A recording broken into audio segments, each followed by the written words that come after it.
Shumë njerëz mendojnë se dëshira seksuale humbet papritur, se është diçka që vjen dhe ikën pa arsye. Por në realitet, në shumicën e rasteve, dëshira nuk zhduket. Ajo zbehet ngadalë. Dhe shpesh, arsyeja nuk ka lidhje direkte me seksin. Dëshira seksuale fillon në tru, jo në trup. Ajo ndikohet nga hormonet, nga gjendja mendore dhe nga mënyra si jetojmë çdo ditë. Kur këto ekuilibra prishen, edhe dëshira fillon të bjerë.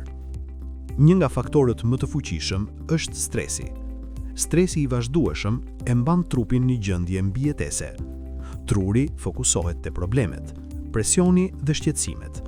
Në këtë gjendje, trupi nuk e sheh dëshirën seksuale si prioritet. Hormonet e stresit rriten dhe ato që lidhen me kënaqësinë ulen.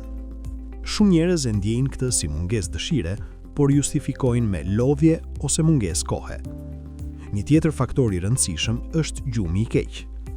Gjumi është momenti kur trupi rregullon hormonet. Kur gjumi është i pamjaftueshëm ose i ndërprerë, ky proces prishet. Me kalimin e kohës, energjia bie dhe bashkë me të bie edhe dëshira seksuale. Trupi është i lodhur dhe truri nuk është i qetë. Lodhja mendore është një tjetër armit i heshtur. Kur mendja është vazhdimisht e zënë, edhe në momentet e pushimit, trupi nuk arrin të çlirohet. Telefonat, rrjetet sociale dhe mbingarkesa me informacion e mbajnë trurin aktiv pa pushim. Kjo gjendje e bën shumë të vështirë lidhjen me trupin dhe ndjesit. Një faktor tjetër që shpesh nuk përmendet është presioni psikologjik. Ideja se duhet të ndihesh gjithmonë në një mënyrë të caktuar, krahasimet me të tjerët, pritshmëritë e larta. Të gjitha këto krijojnë tension dhe ankth. Dhe ankthi është një nga faktorët më të fortë që e ul dëshirën seksuale. Edhe mungesa e lidhjes emocionale luan rol të madh.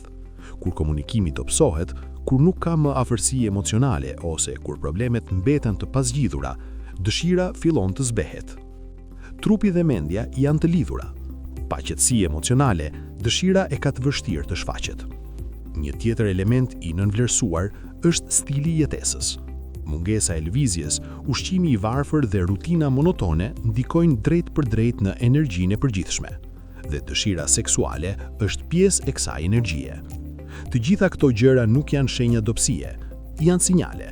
Sinjale që trupi dhe mendja nuk janë në ekuilibër. Lajmi i mirë është se dëshira seksuale nuk humbet përgjithmonë. Ajo rikthehet kur fillojnë të kujdesemi për gjumin, stresin, mendjen dhe lidhjet tona. Pyetja nuk është pse nuk kemi dëshirë. Pyetja është çfarë po të merr energjinë çdo ditë? Sepse dëshira nuk zhduket pa arsye. Ajo thjesht pret kushtet e duhura për t'u rikthyer.